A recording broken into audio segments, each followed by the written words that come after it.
Hello friends, I am Dr. Ajay Kothari. I am a consultant spine specialist at Sancheti Hospital Pune. आज हम discuss करेंगे post operative spinal infection के बारे में कि किसी का अगर ऑपरेशन हुआ है और ऑपरेशन के बाद स्पाइन में इन्फेक्शन होता है तो उसको कैसे ठीक किया जाए।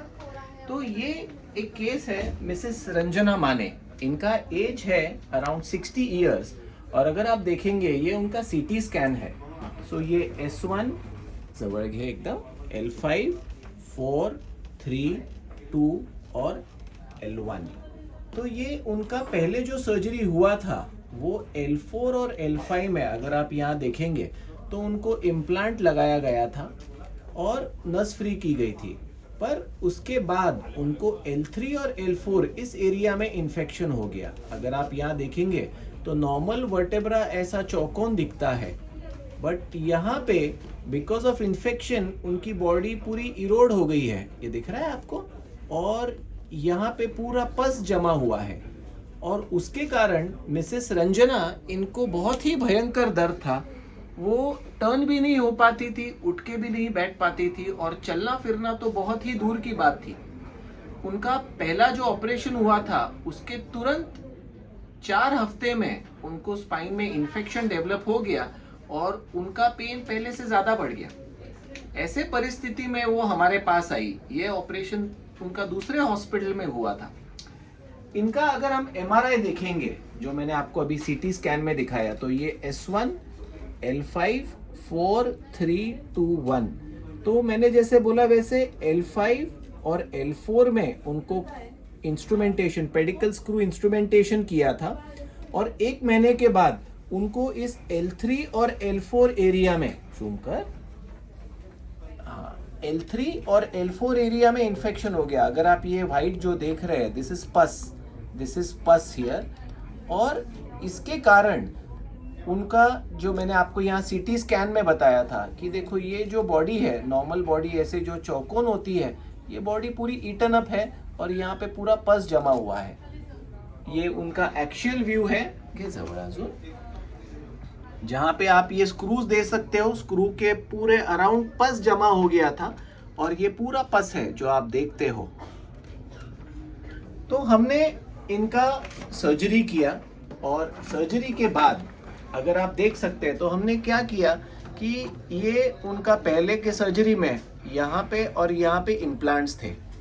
तो what we have done after the surgery is, पहले के वो जो इम्प्लांट्स हैं उनको निकाला, ये पूरा एरिया का पस को क्लियर आउट किया और इसमें बोन ग्राफ्टिंग किया और ऊपर और नीचे उसको हमने क्लिप से सपोर्ट किया ताकि थोड़ा नॉर्मल बोन में हमने सपोर्ट लिया और इस एरिया को पूरा बोन ग्राफ्ट से फिल कर दिया। ये जो टिश्यू हमने निकाला, यहाँ से जो पस निकाला, ये टिश्यू हमने कल्चर के लिए भेजा और कल्चर के बाद इसमें पता चला कि उसमें सुडोमोनास करके ऑर्गेनिज्म था। उसके लिए हमने इनको पहले 4 हफ्ता IV एंटीबायोटिक्स दिया और फिर अगला 4 हफ्ता ओरल एंटीबायोटिक्स दिया और आज eight the end of 2.5 months इनका इन्फेक्शन पूरा क्लियर हो चुका है और ये एकदम अच्छी तरह से चल फिर पा रही है। हमने उनका ESR CRP का मॉनिटरिंग किया, उससे हमको पता चलता है कि भाई ये इन्फेक्शन कम हो रहा है या नहीं हो रहा है। ऐसा जरूरी नहीं है कि हर पोस्ट ऑपरेटिव इन्फेक्शन को ऑपरेशन की ही जरूरत है। अगर कोई अर्ली स्टेज में हमको इन्फेक्शन पता चलता है तो हम बहुत से पेशेंट्स को IV एंटीबायोटिक शुरू करते हैं और IV एंटीबायोटिक ब्रॉड स्पेक्ट्रम, उससे बहुत से पेशेंट्स को रिलीफ मिलता है। बट प्रॉब्लम है कि आप अंदाज से एंटीबायोटिक शुरू नहीं कर सकते। अगर आपका इन्फेक्शन है तो आपको उसका बायोप्सी करना जरूरी है और उसमें कौन सा कीटाणु है वो पता होना जरूरी है, क्योंकि 100 टाइप के कीटाणुज हैं, 100 टाइप के एंटीबायोटिक्स है, तो आप कौन सा एंटीबायोटिक दोगे। तो इसीलिए there are 2 options in infective discitis. First is you do a biopsy and find out the organism और उसके मुताबिक आप IV एंटीबायोटिक्स फिर ओरल एंटीबायोटिक शुरू करते हो। मिनिमम 6 हफ्ता एंटीबायोटिक्स देना जरूरी होता है, ये अगर पायोजेनिक है तो। बट अगर TB है तो उसमें 6 से 9 महीने तक ओरल एंटीबायोटिक्स देना जरूरी होता है। बट यहाँ हमने ऑपरेशन के बारे में क्यों सोचा, क्योंकि यहाँ बॉडी का डिस्ट्रक्शन है, क्योंकि यहाँ उनकी बॉडी पूरी ईटन अप है और पूरा बॉडी को कुरेद दिया गया है, तो ये एक अनस्टेबल सिचुएशन है। तो इसमें अगर आप सिर्फ एंटीबायोटिक्स दोगे तो ये इंस्टेबिलिटी हील नहीं होगा और उनका तकलीफ नहीं जाएगा। बट अर्ली स्टेजेस में अगर आपका बॉडी डिस्ट्रक्शन नहीं है और आपका बायोप्सी करके कीटाणु पता चलता है तो आप एंटीबायोटिक्स के सहायता से भी उसको ठीक कर सकते हो। की पार्ट इज आपको सीरियल मॉनिटरिंग करना होगा। आपको सीरियल उनका ESR, CRP, WBC काउंट हर 3-3 हफ्ते में मॉनिटर करना होगा। और जैसे मैंने बताया 4 हफ्ता IV और 4 हफ्ता ओरल एंटीबायोटिक्स देना पड़ता है।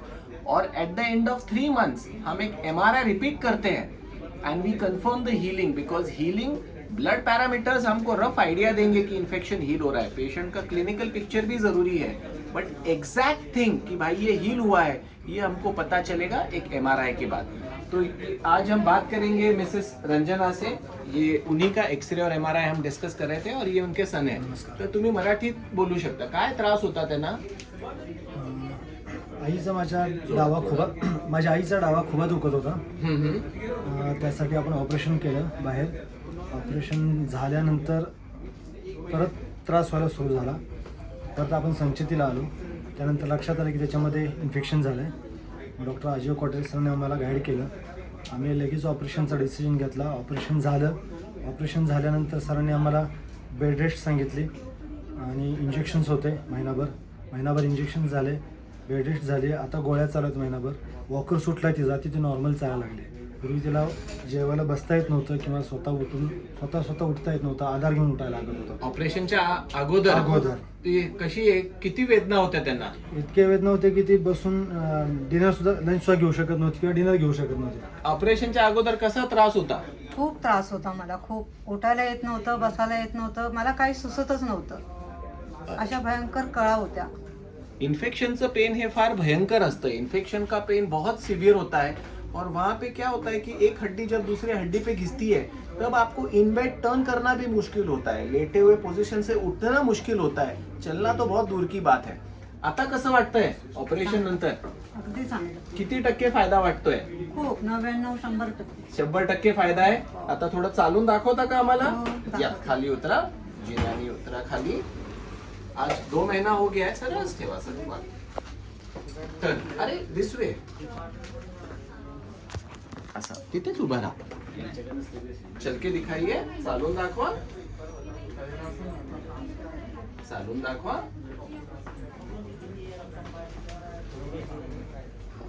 चालून दाखवा, परत जा। तर आता चांगलं एक नवीन आयुष्य भेटलंय असं वाटतंय का? अरे वा, चल नमस्कार। तुमच्यामुळे भेटलं सर।